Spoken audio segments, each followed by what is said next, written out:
चलो यहाँ पर ध्यान, figures of speech English grammar में।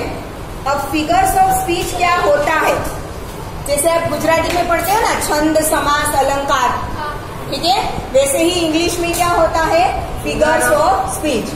आपको कोई सेंटेंस दिया होगा या तो पोएम का कोई स्टैंजा का कोई पार्ट दिया होगा, ठीक है, उसे देखकर आपको पहचानना है कि फिगर्स ऑफ स्पीच क्या है, ठीक है। जैसे कि गुजराती में आपको एक सेंटेंस दिया हो और बोला हो कि लिखो कि इसका कौन सा समास है, कौन सा छंद है, कौन सा अलंकार है, ठीक है। वैसे ही यहाँ पर आपको कोई एक सेंटेंस दिया होगा या तो कोई पोएम का कोई स्टैंजा दिया होगा, उसे देखकर पहचानना है कि इसका फिगर ऑफ स्पीच कौन सा है, ठीक है। तो अलग अलग 7 फिगर ऑफ स्पीच हम देखेंगे। कितने फिगर ऑफ स्पीच होंगे? 7 फिगर्स ऑफ स्पीच, ठीक है। उसमें सबसे पहला है सिमिले।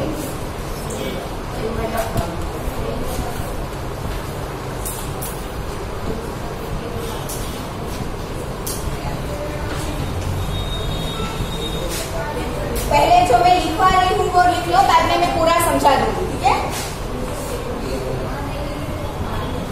इन a simile a composition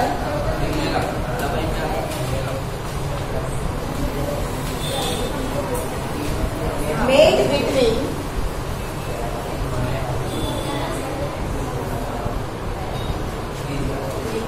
two objects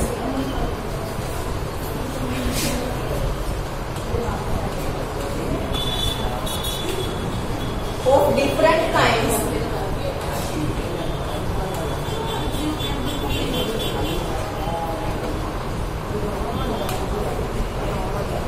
which have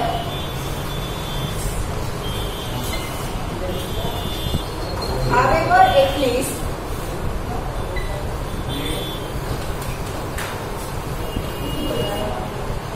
one point in common.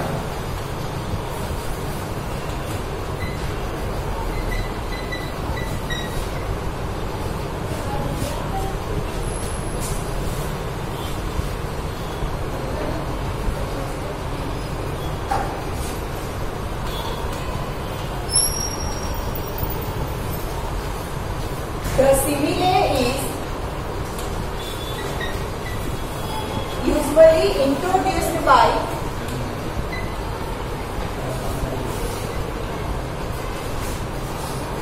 such words as like, as, or so.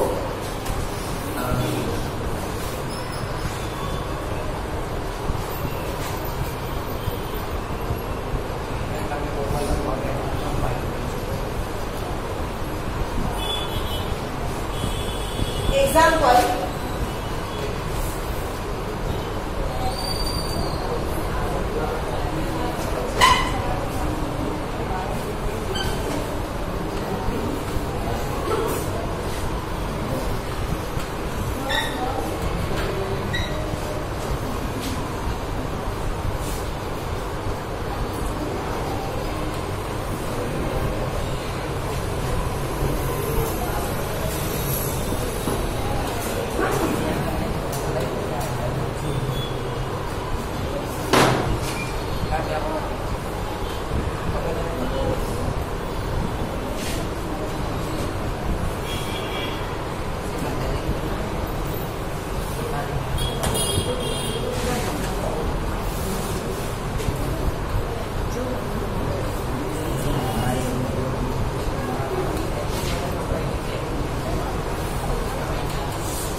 समझाए तू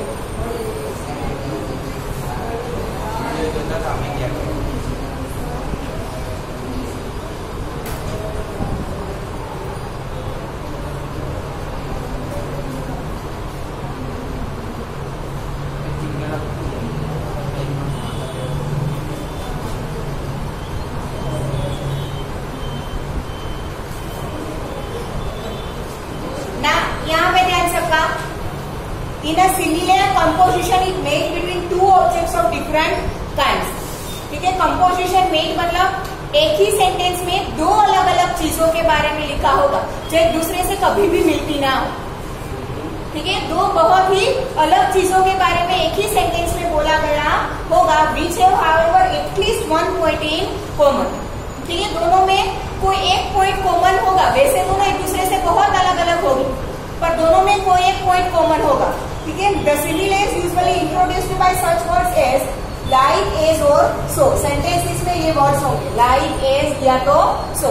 जैसे कि देखो फॉर एग्जांपल यहाँ पर द एसीरियन मतलब एक इंसान का नाम लिखा.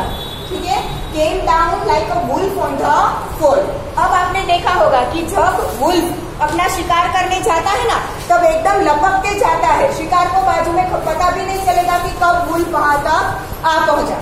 ठीक है, जैसे हम बोलते हैं ना कि बिल्ली पगे गयो, एकदम शांति से बाजू में आ जाए तब तक पता नहीं चलता. तो Assyrian came down like a wolf on the fold. ठीक है, शिकार करने के लिए जैसे वुल्फ जाता है उतनी ही शांति से एसीरियन नीचे उतरा. एसीरियन मतलब एक इंसान है, वुल्फ एक एनिमल है. दोनों में कोई सिमिलैरिटी होती है. ठीक है, बट यहाँ पर सिमिलैरिटी कोई एक पॉइंट पे दिखाई. कौन सा पॉइंट? कि दोनों एकदम शांति से नीचे मतलब दोनों एकदम शांति से चलते हैं जैसे कि आवाज ना हो और लाइट का यूज किया. क्लियर? ठीक है, दो बहुत अलग अलग चीजें पर दोनों में कोई एक पॉइंट कॉमन मिलता है तो क्या बोलेंगे उसे? सिमिलर. क्लियर? ठीक है, now the righteous shall flourish as a palm tree. Righteous मतलब कोई सही इंसान हो. ठीक है, जो हमेशा सच बोलता है. ठीक है, should flourish shall flourish as the palm tree. Palm tree किसी ने देखा है? हाँ, बहुत ऊंचा होता है, बहुत ऊंचा होता है. ठीक है, रियल में ना देखा हो तो पिक्चर में तो कहीं पे देखा ही होगा. ठीक है, बहुत ऊंचे ऊंचे होते हैं. इसका मतलब ये है कि राइटियस मतलब जो हमेशा सही करता हो, हमेशा अच्छा करता हो, वो पाम ट्री की तरह फ्लोरिश मतलब उसे आगे बढ़ने के चांसेस मिलने चाहिए. क्लियर? ठीक है, एक इंसान बोला है और एक ट्री बोला है, कोई सिमिलैरिटी है नहीं. पर फ्लोरिश मतलब दोनों के आगे बढ़ने के पॉइंट ऑफ व्यू से दोनों में सिमिलैरिटी दिखाई है. Clear? Now words are like leaves. Words हमारे जो वर्ड्स होते हैं शब्द वो किसके जैसे होते हैं? लीव्स. दोनों में कोई सिमिलैरिटी है नहीं. बट यहाँ पर एक पॉइंट दिया है क्या? And where they most abound much fruit of sense beneath is rarely found. ठीक है, जब कोई ट्री बड़ा हो रहा हो तब उसके लीव्स आप काट दो तो फिर वो ट्री फ्लोरिश नहीं होगा, मतलब बड़ा नहीं होगा, क्योंकि उसे जो प्रोटीन न्यूट्रिएंट्स मतलब जो भी चाहिए होगा. फोटोसिंथेसिस कहाँ पर होता है? लीव्स में ही होता है. तो ऑब्वियसली वहां से उसके आप लीव्स निकाल दोगे तो उसको खाना ही नहीं मिलेगा, तो ट्रीज का ग्रोथ होगा ही नहीं. वैसे ही वर्ड्स है, अगर किसी को आप बोलने से रोको तो उसका जो ग्रोथ होना चाहिए वो नहीं होगा. ठीक है, वेयर दे मोस्ट अबाउंड मतलब उसे जहां पर आप दबा दोगे much fruit of sense beneath is rarely found. ठीक है, मच फ्रूट ऑफ सेंस मतलब सेंस के फ्रूट वहां पर आपको देखने को नहीं मिलेंगे. क्लियर? ठीक है, ये हो गया सिमिलर. Next is metaphor.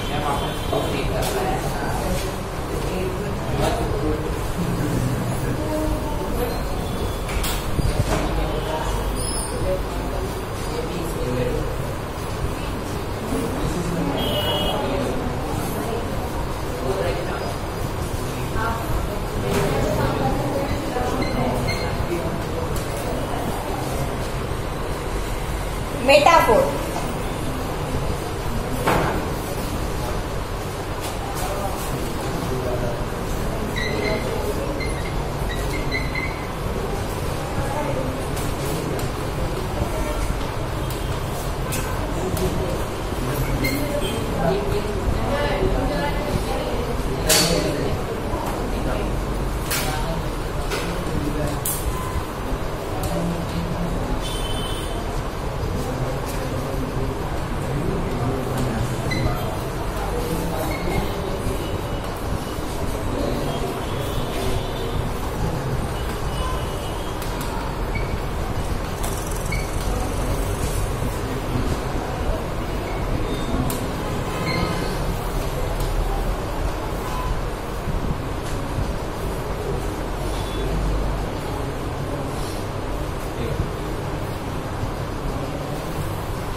खंजर, पहले के राजा महाराजा अपने साथ वो रखते थे ना चाकू, खंजर, डेगर।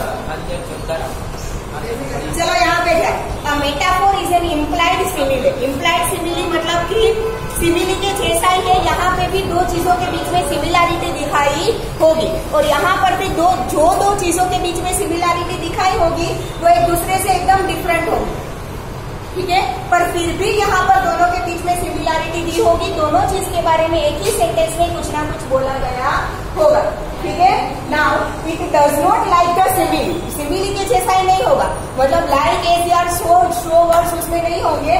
Said that one thing is like another or it says another, but takes it for granted and proceeds as if the two things were one, ठीक है। सिमिली में हमने क्या देखा था, दोनों चीज तो एक दूसरे से बहुत डिफरेंट हो, उन दोनों के बीच में कोई एक पॉइंट कॉमन होने की वजह से दोनों को एक साथ एक सेंटेंस में रखा था, और दोनों के बीच में कोई एक पॉइंट के बीच में सिमिलैरिटी हमने दिखाई थी। यहाँ पर जो दो चीज ली होगी ना वो भी एक दूसरे से बहुत डिफरेंट होगी, पर दोनों के बीच में यहाँ पर ऐसे सिमिलैरिटी दी होगी जैसे कि दोनों एक ही है, बहुत दोनों अलग चीजें हैं पर दोनों एक ही है वैसे सिमिलैरिटी दिखाई होगी। फॉर एग्जाम्पल देखो यहाँ पर, the camel is the sheep of the desert. अब केमल और शीप दोनों में कोई भी सिमिलैरिटी है, शीप पानी में चलता है, कितना बड़ा होता है, और केमल दोनों में कोई सिमिलैरिटी है, पर यहाँ पे फिर भी दोनों को एक साथ बताया कि camel is the sheep of the desert.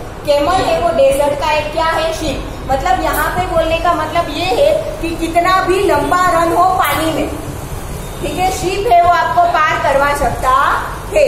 वैसे ही डेजर्ट कितना ही बड़ा हो, केमल आपको वो पार करवा सकता है, ठीक है। जैसे कि शीप आपको पानी में ट्रैवलिंग में इजी रहता है, वैसे डेजर्ट में ट्रैवलिंग में क्या होता है, केमल, ठीक है। जैसे ही पानी में शीप है वैसे ही डेजर्ट के लिए क्या है, केमल। आया समझ में, ठीक है। दोनों बहुत अलग अलग चीजें हैं, बट दोनों को एक दूसरे से मिलाकर ऐसे सिमिलैरिटी दिखाई गई है जैसे कि दोनों एक ही हो।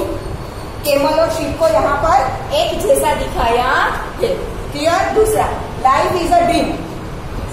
ड्रीम और पूरी लाइफ में कोई फर्क है कि नहीं, क्यों नहीं है? हाँ,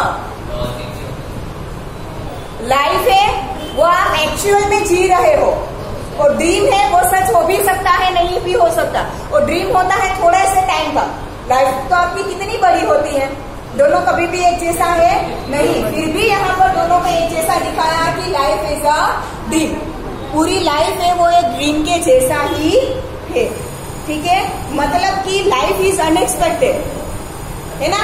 आगे क्या होगा आपको पता है, ठीक है। तो एक ड्रीम की तरह ही आपको जीनी है, आगे क्या होगा आपको कुछ भी पता नहीं, ठीक है। सेकंड,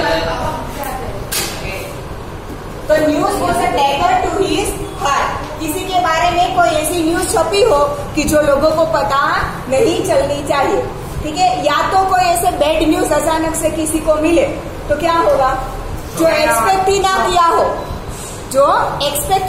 हो, ऐसा कोई न्यूज मिले तो क्या होगा, इंसान टूट जाएगा, मतलब कि उसे बुरा लगेगा बहुत, ठीक है। तो ऐसा कि इतना खराब न्यूज उसे मिला कि जैसे ऐसे लगा कि उसके हार्ट में किसी ने खंजर भोंक दिया हो, ठीक है। वो न्यूज उसके हार्ट में खंजर के जैसे उसे लगा, ठीक है। तो न्यूज और डैगर के बीच में कोई सिमिलैरिटी है? वैसे तो देखे रियल में तो न्यूज और डैगर के बीच में कोई भी सिमिलैरिटी नहीं है ना। Richard was a lion in the fight. कोई इंसान कोई फाइट कर रहा हो, ठीक है, तो लायन बन सकता है। लायन और इंसान के बीच में कितना डिफरेंस है कि नहीं। बट यहाँ पे कहने का मतलब ये है कि वो फाइट इतनी स्फूर्ति से, इतने अच्छे से खेला कि ऐसा लग रहा था कि जैसे कोई लायन वहां पर फाइट कर रहा हो। आया आप समझ में, ठीक है। वो जो उसने फाइट की वो इतने अच्छे से की कि जैसे ऐसा लग रहा हो कि फाइट में कोई लायन वहां पर फाइट कर रहा हो, ठीक है। ये हो गया similar. Third is personification.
Notion बताओगे।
पहले लिख लो फिर समझा ये भाई बाकी है। आपका मास्क क्यों नीचे उतर रहा है? आपको मेरी तरह बोलना है।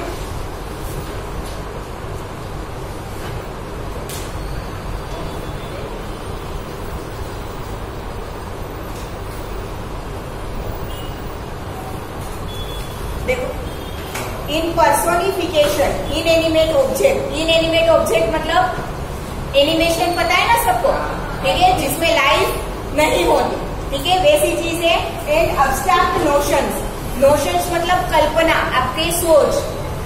नोशंस मतलब क्या होता है? कल्पना मतलब सोच, ठीक है। आपकी सोच की कोई लाइफ नहीं होती है, वो जिंदा होता है, लिविंग थिंग होता है, नहीं होता, ठीक है। Spoken of as having life and intelligence, मतलब कि जो नॉन लिविंग थिंग है, ठीक है, या तो किसी इंसान की सोच है, उसे यहाँ पर ऐसे डिस्क्राइब किया गया हो जैसे कि वो लिविंग थिंग हो, उसे लाइफ और उसके पास इंटेलिजेंस भी हो, ठीक है। फॉर एग्जाम्पल देखो, laughter holding both her sides, laughter है किसी की हंसी, वो लिविंग थिंग है? नहीं है ना, ठीक है। होल्डिंग बोथ हर साइड्स मतलब किसी इंसान को वो पकड़ के रख सकता है? नहीं रख सकता ना, फिर भी बोला है कि laughter holding both her sides. किसी लड़की को लाफ्टर में दोनों साइड से पकड़ के रखा हो, बोलने का मतलब यहाँ पर ऐसा है कि लड़की इतना हंस रही थी, इतना खुश थी, जैसे लग रहा था कि हंसी ने उसे दोनों साइड से पकड़ के रखा हो। क्लियर? ठीक है ना। Death lays his icy hand on kings, ठीक है। डेथ मतलब किसी की मौत, लिविंग थिंग है? नहीं है, ठीक है। Death lays his icy hands on kings, राजा के ऊपर डेथ ने अपने आइसी मतलब कोल्ड एकदम ठंडे हाथ ऊपर रख दिए, मतलब कि वो राजा मर गया, ठीक है ना। प्राइड गोज फोर्थ ऑन ठीक है। प्राइड मतलब किसी का अभिमान, ठीक है, या तो किसी का सम्मान, ठीक है।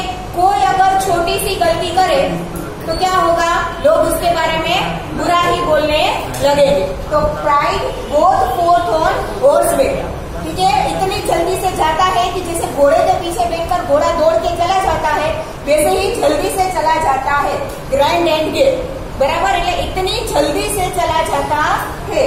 But come back on foot, but जैसे किसी इंसान धीरे धीरे चल के आ रहा हो, वापिस वैसे धीरे धीरे से आएगा एंड मेक्स इट्स वे, वो भी बहुत मेहनत करने के बाद वापिस आएगा, ठीक है। कोई बहुत नामी व्यक्ति हो, ठीक है, छोटी सी भी गलती करे तो उसका प्राइड, उसका सम्मान क्या होगा, चला जाएगा। एक ही गलती में लोग भूल जाएंगे सब कुछ जो अच्छा किया हो, ठीक है। तो जैसे घोड़े की गति से वो चला जाएगा, बट वापिस आएगा कैसे, जैसे इंसान पैरों पे चलकर धीरे धीरे आ रहा हो वैसा, ठीक है। तो यहाँ पे प्राइड मतलब किसी का सम्मान, किसी का अभिमान, लिविंग थिंग है नहीं, फिर भी उसे बोला है कि जैसे घोड़े के पीछे बैठकर जा रहा है और पैरों पे चलकर आ रहा है। क्लियर, अब आया समझ में, ठीक है। तो नॉन लिविंग थिंग को जैसे लिविंग हो वैसे दिखाया गया हो तो उसे क्या बोलेंगे, पर्सोनिफिकेशन। क्लियर, आज यहाँ तक रखते हैं।